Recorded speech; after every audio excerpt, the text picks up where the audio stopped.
Next topic है परावैद्युत का ध्रुवण।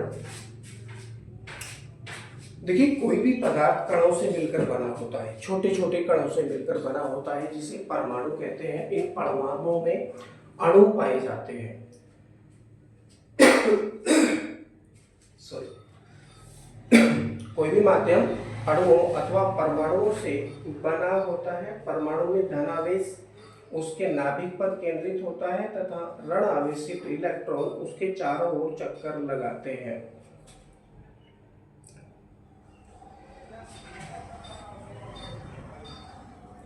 परावैद्युत पदार्थों में इलेक्ट्रॉन नाभिक से दृढ़ता पूर्वक बंधे रहते हैं। जब किसी परावैद्युत पदार्थ को संधारित्र की प्लेटों के बीच वैद्युत क्षेत्र में रखते हैं तो उसके अणुओं के नाभिक वैद्युत क्षेत्र की दिशा में इलेक्ट्रॉन क्षेत्र के विपरीत दिशा में विस्थापित हो जाते हैं।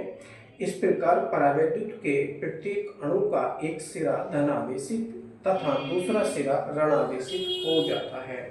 सेम टॉपिक है जैसा कि हम पहले यहाँ पर सोल्व कर चुके हैं। संधारित्र में परावैद्युत का कार्य ठीक इसी प्रकार का यह टॉपिक हमारा है। मानकर चलिए ये धनावेशित कण है, किसी भी परमाणु में ये धनावेशित कण है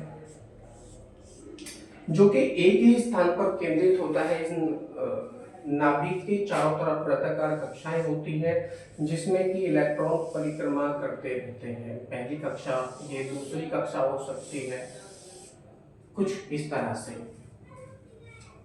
इसमें इलेक्ट्रॉन परिक्रमा करते रहते हैं, कुछ इस तरह से। और बीच का जो भाग है वो धनावेशित भाग होता है जिसमें कि प्रोटॉन पाए जाते हैं। अब इस समय क्या है, इसमें कोई वैद्युत क्षेत्र उत्पन्न नहीं है, कोई भी वैद्युत क्षेत्र नहीं है।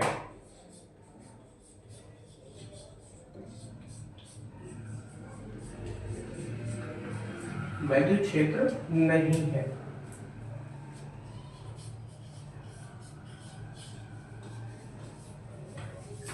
अब कोई भी वैद्युत क्षेत्र नहीं है। अब हम क्या कर रहे हैं, एक संधारित्र ले रहे हैं। संधारित्र की दो प्लेटें होती हैं, पहले को धनावेशित किया, दूसरे को ऋणावेशित किया। इन प्लेटों को जब हम